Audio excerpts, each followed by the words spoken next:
Hello, my friends. Yeah, how are you? Welcome. Create a read-only Kuberconfig file. Yeah, the background of this lab is for the admin, yeah, for the DevOps engineer, yes, we want to create some read-only Kubernetes environment for the team, so that some users roles they don't have enough permission. We don't want them to randomly delete this resource. Yeah, so we want to create some read-only, yeah, stuff for them. Okay, so I still use Windows, yeah, to demo. Yeah, for sure. You can use Mac or maybe Ubuntu, yeah, and in Linux, Unix, yeah, since.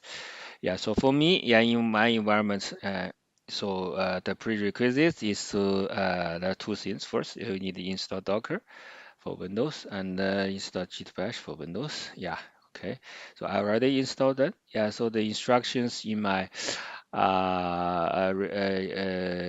GitHub repository, and I put the README file. Yeah, there's very detailed instructions. Yeah, so okay, thanks. I'll see you in the next video. Okay, we come back.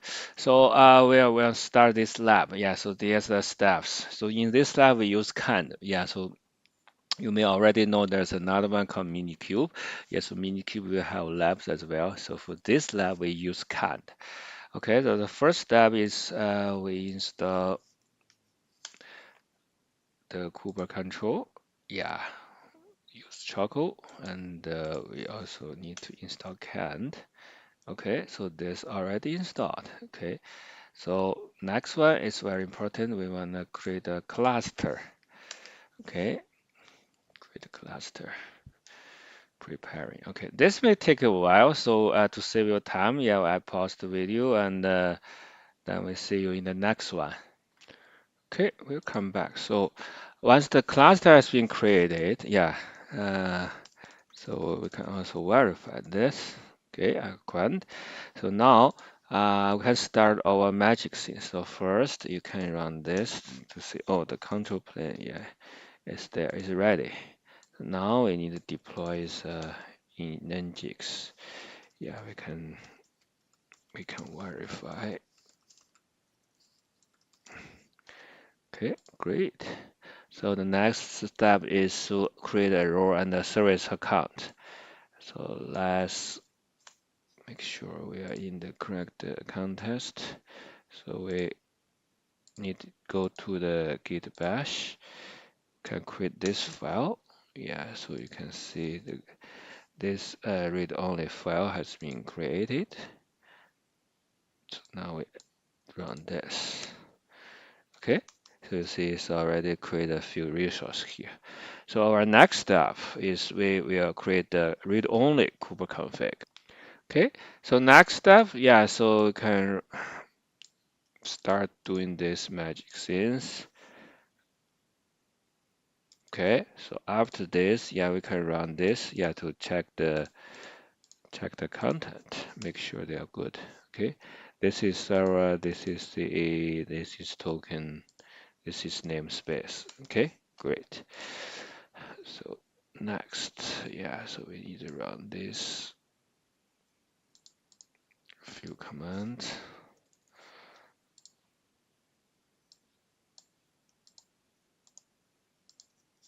Okay, this. Okay. Okay, great. So basically we finish this step. So next one we will test this read-only contest. Okay, great. So we already create a, a read-only Kuber config, yeah, contest. So let's test out. First, we make sure we go to the read-only contest. Okay. Yeah. Config this. Okay. Read-only. So the current context is read-only. Okay, great.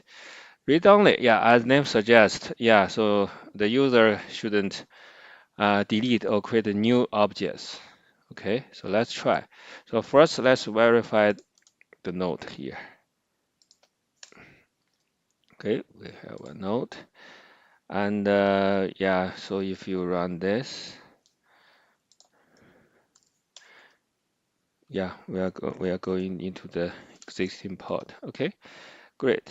So let's try to delete it. Yeah,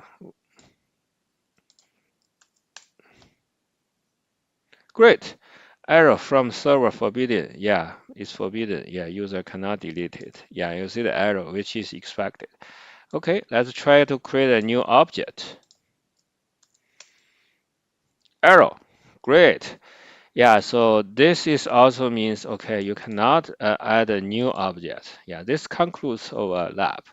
So in this lab, we create a new read-only Kubernetes context. Yes, the user who doesn't have the proper permission cannot either delete the existing object or create a new object. This is great, right? Okay.